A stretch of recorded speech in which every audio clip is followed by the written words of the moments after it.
curta o vídeo e se inscreva no canal. Audioteca ANCAP. Audioteca apresenta Por uma Nova Liberdade, o Manifesto Libertário. Murray Newton Rothbard. Aplicações libertárias a problemas atuais. Os problemas. Observemos agora de maneira breve as principais áreas problemáticas de nossa sociedade, e procuremos ver se conseguimos detectar algum fio condutor que passe por todos eles. Altos impostos. Impostos altos e cada vez maiores vêm causando danos a quase todos e estão prejudicando a produtividade, os incentivos e a economia, bem como as livres iniciativas das pessoas. No nível federal, há uma revolta crescente contra o fardo dos impostos sobre os salários, e existe um movimento rebelde florescente contra os impostos, com suas próprias organizações e revistas, que se recusa a pagar um imposto que lhe vê como predatório e inconstitucional. Nos níveis estadual e local, existe uma onda crescente de ressentimento contra impostos opressivos sobre as propriedades. Assim, um número recorde de 2 milhões de eleitores californianos assinaram uma petição a favor da iniciativa Jarvis ganhe nas eleições de 1978,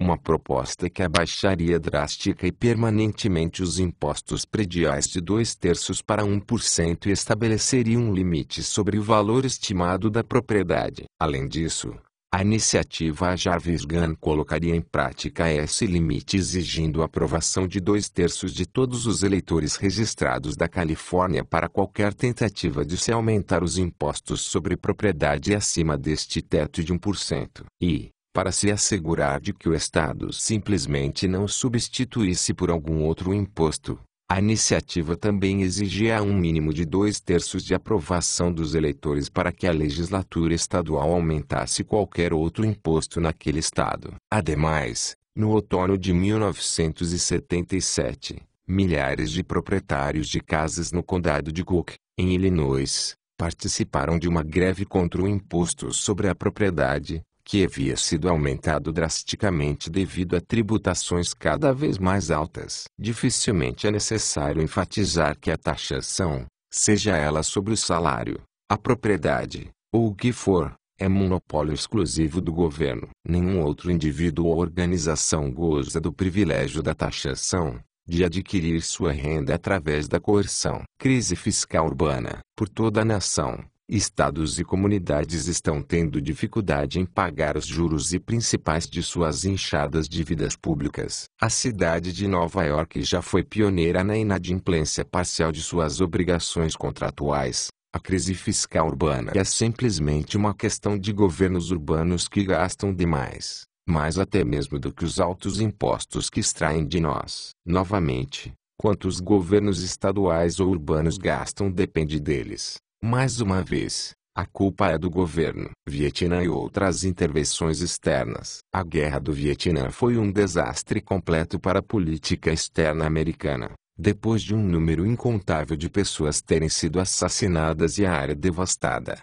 a um custo enorme de recursos, o governo local, apoiado pelos Estados Unidos, finalmente entrou em colapso. Em 1975, o desastre da Guerra do Vietnã fez com que, apropriadamente, o resto da política externa fosse questionado com severidade, e foi parcialmente responsável pelo Congresso ter interrompido a intervenção militar americana no fiasco angolano. A política externa, é claro, também é um monopólio exclusivo do governo federal. A guerra foi travada por nossas forças armadas que são, igualmente, um monopólio compulsório do mesmo governo federal. Logo, o governo é inteiramente responsável por todo o problema das guerras e da política externa, como um todo e em todos os seus aspectos. Crime nas ruas. Consideremos, os crimes em questão estão sendo cometidos, por definição, nas ruas. As ruas são de propriedade,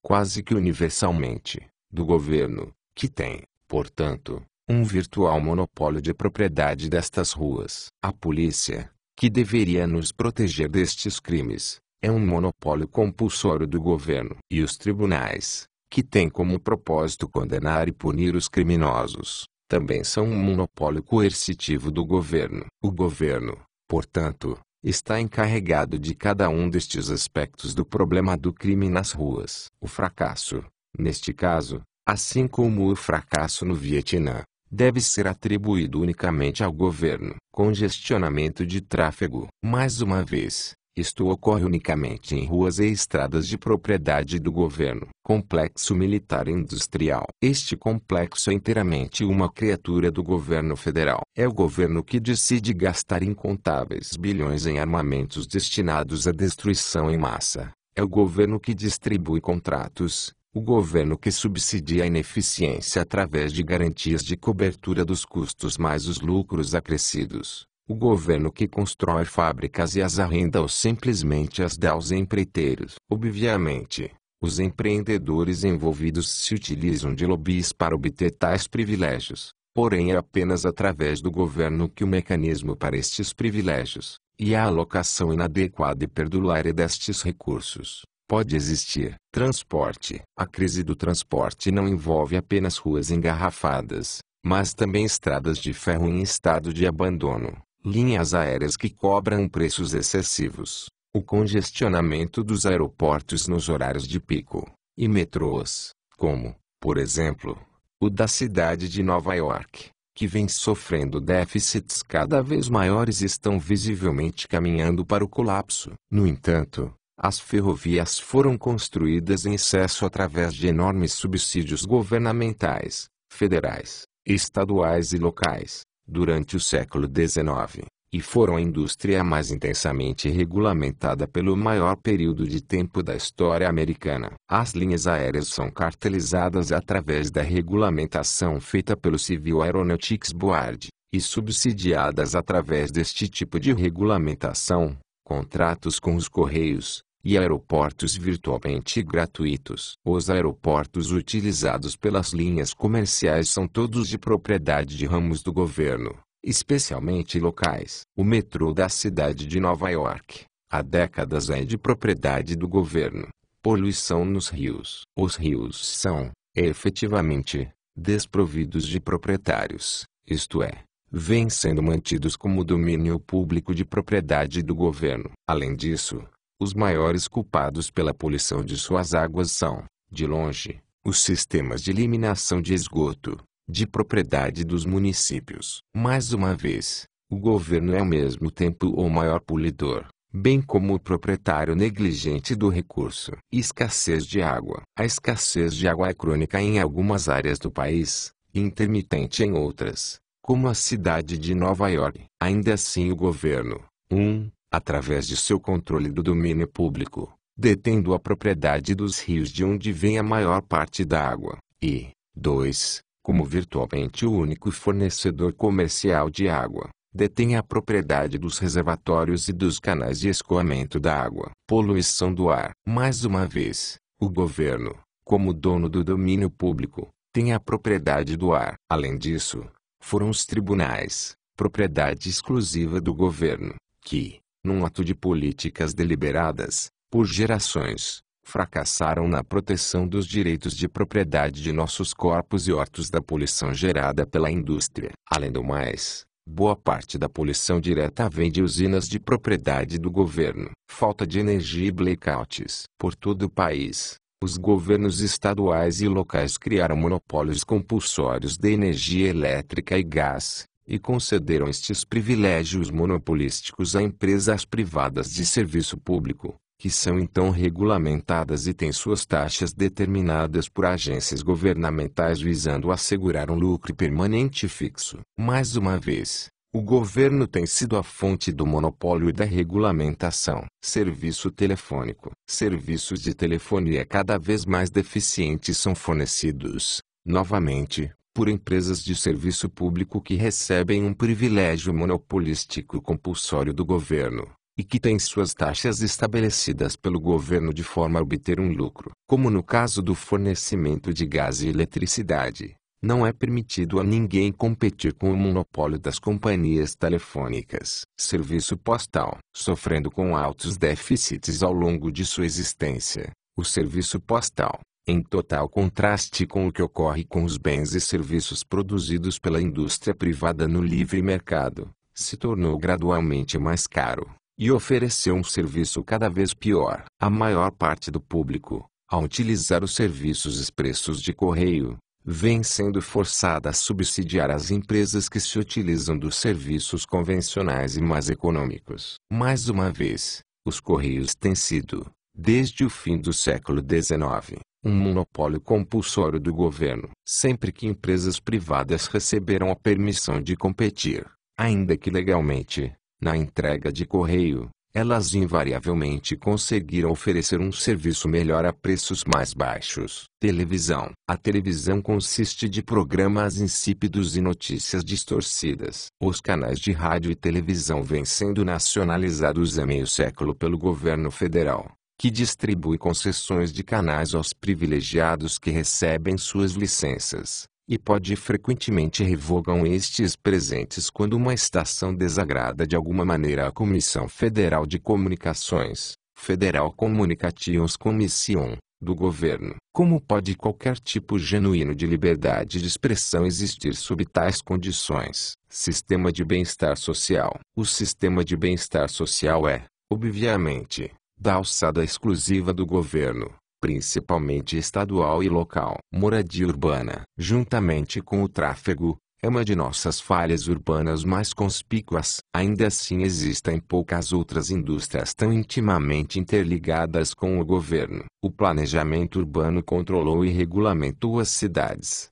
Leis de zoneamentos cercaram as moradias e a utilização do solo com inúmeras restrições. Impostos prediais enfraqueceram o desenvolvimento urbano e forçaram o abandono de casas. Os códigos de edificação restringiram a construção de moradias e aumentaram seus preços. Projetos de renovação urbana forneceram subsídios maciços e incorporadoras e construtoras forçaram a demolição de apartamentos e imóveis alugados. Diminuíram a quantidade de moradias disponíveis, e intensificaram a discriminação racial. A utilização de empréstimos governamentais em grande escala gerou a construção excessiva nos subúrbios. O controle dos preços de aluguéis criou uma escassez no número de apartamentos e reduziu a oferta de domicílios residenciais. Restrições e greves sindicais. Os sindicatos se tornaram um transtorno, com seu poder de prejudicar a economia, mas apenas como resultado de uma série de privilégios especiais concedidos pelo governo, especialmente diversas imunidades conferidas aos sindicatos,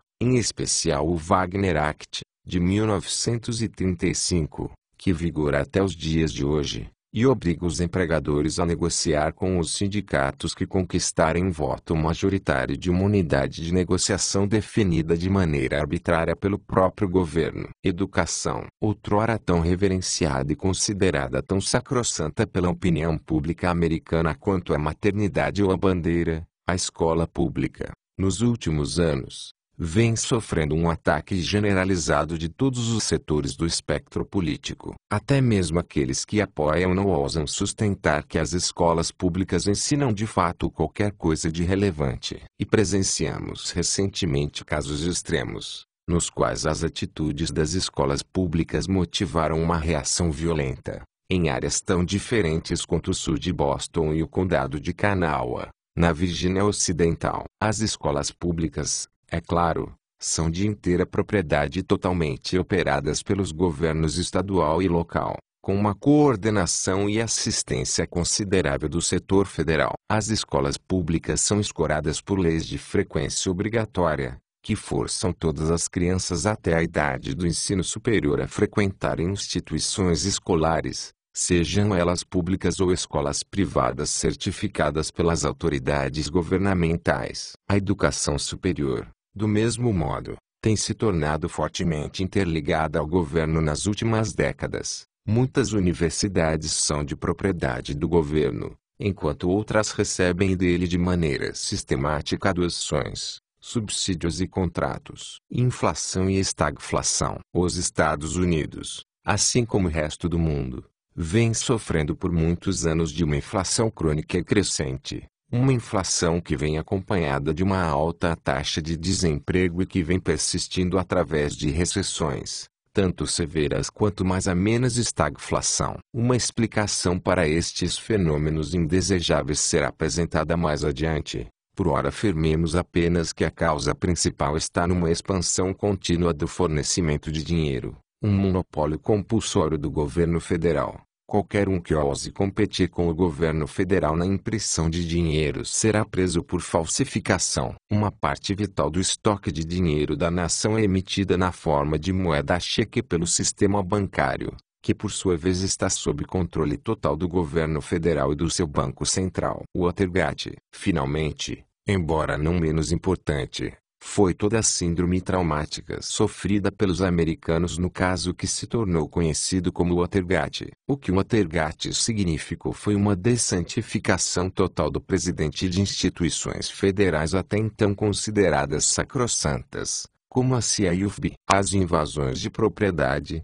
os métodos dignos de estados policiais, o ludíbrio do público, a corrupção e as perpetrações múltiplas e sistemáticas de crimes por um presidente até então virtualmente onipotente levaram a um impeachment até então impensável de um presidente, e a uma ampla e justificada perda de confiança em todos os políticos e todos os funcionários governamentais. A classe dirigente por muitas vezes lamentou esta nova e universal falta de confiança, porém não foi capaz de recuperar a fé ingênua que o público tinha nos dias anteriores ao Watergate. A historiadora progressista Cecilia Kenyon certa vez repreendeu os antifederalistas, os defensores dos artigos da Constituição e opositores da Constituição, por serem homens de pouca fé nas instituições do governo. É de se suspeitar se ela não seria tão ingênua caso tivesse escrito aquele artigo após o Watergate. O Watergate, claro, é um fenômeno puro e totalmente governamental. O presidente é o principal executivo do governo federal.